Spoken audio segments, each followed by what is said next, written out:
Hello guys जय जगन्नाथ। आ गोटे नुआ फ्रेश ब्लॉग रे आपण मानक स्वागत। तो सर्वप्रथम वीडियो स्टार्ट करिया पूर्व आपण मानक रिक्वेस्ट कि आपण माने तन्मय ओडिया ब्लॉग्स को लाइक करंतु, शेयर करंतु, सब्सक्राइब करनथु, पाखर आस्था बेल आइकन को प्रेस कर दियंतु जहाँ पर कि आपण माने सर्वप्रथम वीडियो पाई परिबे। तो आपण समस्त को रिक्वेस्ट कि आपण माने सब्सक्राइब निहाती कर दियंतु, तो हमकु मोटिवेशन मिलिबो कि आगु को वीडियो बनाया पई। तो देखंतु वर्तमान तो टाइम हेलानी 12टा। तो ମୁଁ ଆସିଥିଲି ଦୋକାନକୁ ଦୋକାନକୁ ଆସିବା ବେଳେ ବର୍ଷା ବହୁତ ଜୋରରେ ହେଉଥିଲା, ତ ଭିଡ଼ିଓ ବନେଇବା ପାଇଁ ଆଉ ଟାଇମ୍ ହେଲାନି। ତ ଏବେ ଭିଡ଼ିଓ ଷ୍ଟାର୍ଟ କରୁ। ଦେଖନ୍ତୁ ଏମିତି ବର୍ଷା ହେଲା ତ ଲୋକେସନ୍ ୱେଦର୍ ଦେଖନ୍ତୁ, ୱେଦର୍ ପୁରା ମସ୍ତ ଦେଖାଯାଉଛି, ପୁରା ଭିୟୁ ଦେଖନ୍ତୁ ଭିଲେଜ୍ର। ତ ଭିଲେଜ୍ ରହିଲେ ଆପଣମାନଙ୍କୁ ବହୁତ ସାରା ଫାଇଦା କି ଆପଣମାନେ ଏଇ ଟାଇପ୍ର ୱେଦର୍କୁ ଏନ୍ଜୟ କରିପାରିବେ। ତ ଆପଣମାନେ ଚାହିଁବେ ଯଦି ଫିଷ୍ଟ ବଗେରା ବି କରିବା ପାଇଁ, ଦେଖନ୍ତୁ ଏଇଠି ଆମର ବହୁତ ଏରିଆ ଅଛି ଯେଉଁଠିକି ଆପଣମାନେ ଫିଷ୍ଟ ବଗେରା ସବୁ କିଛି କରିପାରିବେ। ତ ଦେଖନ୍ତୁ ଟୋଟାଲି ମାନେ ଏରିଆରେ ଗୋଟେ ବୁନ୍ଦା ବି ପାଣି ନଥିଲା। ତ ବର୍ଷା ହେଇଥିଲା, ପୂର୍ବରୁ ବର୍ଷା ହେଇଥିଲା, କିନ୍ତୁ ତାପରେ ବର୍ଷା ବନ୍ଦ ହେଇଯାଇଥିଲା କିଛି ଦିନ ପାଇଁ। ତାପରେ ପୁଣି ଏବେ ଗୋଟେ ଦିନ ବର୍ଷା ହେଲା, ପୁରା ସବୁ ମାନେ ଜମି ବାଡ଼ି ସବୁ ଫୁଲ୍। ତ ଏବେ ତ ଯାଉଛି ବର୍ତ୍ତମାନ ଦୋକାନରୁ ରିଟର୍ଣ୍ଣ କରୁଛି ଘରକୁ। ତ ଚାଲନ୍ତୁ ଦେଖିବା ଘରକୁ ଆଗକୁ କ'ଣ କ'ଣ ହେଉଛି। ତ ଭିଡ଼ିଓଟିକୁ ପ୍ରଥମରୁ ଶେଷ ପର୍ଯ୍ୟନ୍ତ ନିହାତି ଦେଖିବେ। ତ ଦେଖନ୍ତୁ କିଛି ଏଇଭଳିଆ ହିଁ ଅପଡ଼େଟ୍। ଦେଖନ୍ତୁ ରୋଡ଼ ପୁରା ମାନେ ଗାଁ ରୋଡ଼ ତ ଆପଣମାନେ ଜାଣିଥିବେ, ପୁରା ଖତରନାକ ରୋଡ଼। ଦେଖିବାକୁ କେମିତି ପାଉଥିବେ, ଦେଖନ୍ତୁ ସବୁ ଜାଗାରେ କେଉଁ ଜାଗାରେ ଗାଢ଼ ଅଛି, ମାନେ ସେଇ ଟାଇପ୍ର ଟିକେ ଆଉ ରୋଡ଼୍ସ। କିନ୍ତୁ ଏଇଟା ବହୁତ ସାରା ରିପେୟାରିଂ ହେଲାନି। ତ PWD ରୋଡ଼ ମଧ୍ୟ ଖୁବ୍ ଶୀଘ୍ର ଏଠି ମଧ୍ୟ ହେଇଯିବ। ତ ଆମର ନେକ୍ସଟ ସାଇଟ୍, ଏଇଟା ମୁଁ ଯେଉଁ ସାଇଟ୍ରେ ଅଛି ତ ଆମକୁ ପାଖ ପଡ଼ୁଛି, ତ ସେଥିପାଇଁ ଆମେ ଏଇ ସାଇଟ୍ରୁ ହିଁ ଯିବା ଆସିବା କରୁ। କିନ୍ତୁ ଆମର ସେ ନେକ୍ସଟ ସାଇଟ୍ରେ ଅଛି, ସେଇଠି ଆମର ଟୋଟାଲେ ମାନେ ଯିବା ପାଇଁ ବହୁତ ଟିକେ ଟାଇମ୍ ଲାଗିବ, କିନ୍ତୁ ଭଲ ମାନେ ରୋଡ଼ ଅଛି ପୁରା।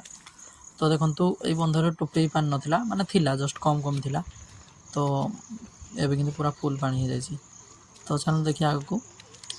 ତ ଦେଖନ୍ତୁ ଏଇଠି ଗୋଟିଏ ମସ୍ତ ପ୍ଲେସ୍ ଅଛି। ତ ପୂର୍ବ ବର୍ଷ ବୋଧେ ମୁଁ ସେଇ ଜାଗାରୁ ଗୋଟେ ଜାଗାରୁ ଆପଣମାନେ ମସରୁମ୍ ଜାଣିଥିବେ, ତ ଏଠି ବହୁତ ପ୍ରକାର ମସରୁମ୍ ଫଳେ।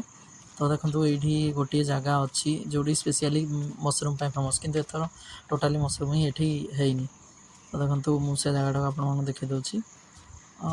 ତ ଦେଖନ୍ତୁ ଆଗରେ ହିଁ ଟିକେ ଜଷ୍ଟ ଆମର ପାର୍କ ଯେଉଁଠି ଅଛି ଗାଁର, ତ ସାଇଟ୍ରେ ଅଛି ସେଇ ଜାଗାଟି।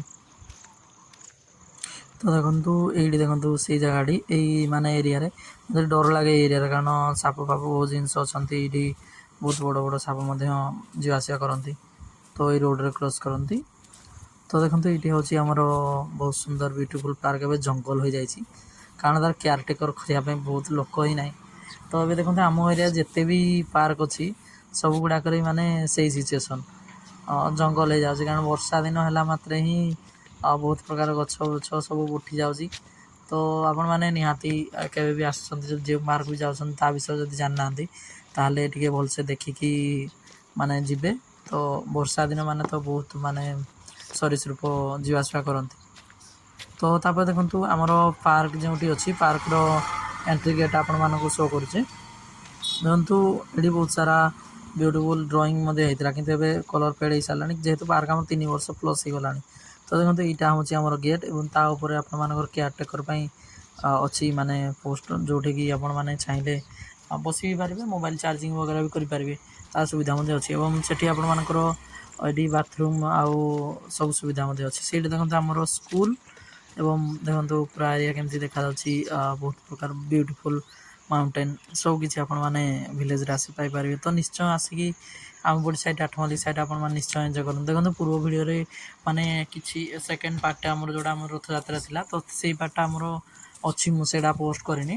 ତ ତା'ର ମଧ୍ୟ ଏଡ଼ିଟିଂ ଚାଲିଛି, ଏଡ଼ିଟିଂ ସରିଲେ ମୁଁ ପୋଷ୍ଟ କରି। ଦେଖନ୍ତୁ ଏଇଟା ହେଉଛି ଆମର ଜମି, ଏଠି ମଧ୍ୟ ଆମର ଚାରା ପଡ଼ି ସାରିଲାଣି, ଧାନ ବିହନ ପଡ଼ି ସାରିଲାଣି ତ ବାଡ଼ିରେ ହେବା ପାଇଁ।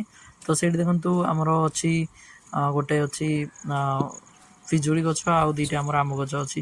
ତ ଆପଣମାନଙ୍କର ଯେଉଁମାନଙ୍କର ଥିବ ଆମ୍ରପଲ୍ଲୀ ଆମ୍ବ, ତ ଆପଣମାନେ କହିବେ କି କେତେ ଦିନରେ କିନ୍ତୁ ହେଇଗଲା। ଦେଖନ୍ତୁ ମୁଁ ବର୍ତ୍ତମାନ ବାହାରିଲି ଟିକେ ଖେଳିବା ପାଇଁ।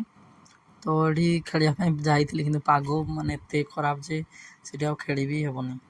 ତ ଆପଣ ହଁ, ମୁଁ ଗୋଟେ କୋଶ୍ଚିନ୍ ପଚାରୁଥିଲି କି ଯଦି ଆପଣମାନେ ଯେଉଁମାନେ କି ଆମ୍ରପଲ୍ଲୀ ଆମ୍ବ ଗଛ ଲଗେଇଥିବେ, ତ ଆପଣମାନଙ୍କ ଜାଣିଥିବେ କି କେତେ ଟାଇମ୍ ରହୁଛି। ତ ଆପଣମାନେ କମେଣ୍ଟରେ ନିଶ୍ଚୟ ଜଣାଇବେ କି କେତେ ଟାଇମ୍ରେ ସେ ଗଛରେ ମାନେ ଫଳ ଆସୁଛି। କାରଣ ଆମର 3 ବର୍ଷ ପ୍ଲସ୍ ହେଇସାରିଲାଣି, ଗୋଟେ ଗଛରେ ଫଳ ଆସିଲାଣି, କିନ୍ତୁ ଆଉ ଗୋଟେ ସେକେଣ୍ଡ ଗଛ ଅଛି, ସେଇ ଗଛରେ ଏପର୍ଯ୍ୟନ୍ତ ବି ଫଳ ଆସିନାହିଁ। ତ ଦେଖନ୍ତୁ ଆପଣମାନେ କେମିତି ଦେଖିପାରୁଥିବେ ମାଟି ପୁରା କାଦୁଅ। ଏବେ ପୁଣି ଆଉ ଟିକେ ପୂର୍ବରୁ ବହୁତ ଜୋରରେ ବର୍ଷା ହେଇଥିଲା, ତ ସେଥିପାଇଁ ଆଉ ମାନେ କୁଆଡ଼େ ଯାଇ ହେଉନି।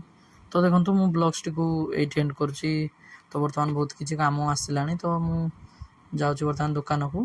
ତ ଜୟ ଜଗନ୍ନାଥ, ଜୟ ହିନ୍ଦ। ସେତିକି ପାଇଁ ଭିଡ଼ିଓଟି ପ୍ରଥମ ଶେଷ ପର୍ଯ୍ୟନ୍ତ ଦେଖିଥିବାରୁ ଆପଣମାନଙ୍କୁ ବହୁତ ବହୁତ ବହୁତ ଧନ୍ୟବାଦ। ତ ଭିଡ଼ିଓଟି ଭଲ ଲାଗିଲେ ନିଶ୍ଚୟ ଲାଇକ୍ କରନ୍ତୁ, ସେୟାର କରନ୍ତୁ, ସବସ୍କ୍ରାଇବ୍ କରନ୍ତୁ। ଏମିତି ଭିଲେଜ୍ ଏନ୍ଜୟ କରିବା ପାଇଁ ଆପଣମାନେ ନିଶ୍ଚୟ ତନ୍ମୟ ଓଡ଼ିଆ ବ୍ଲଗ୍ସକୁ ସବୁଦିନ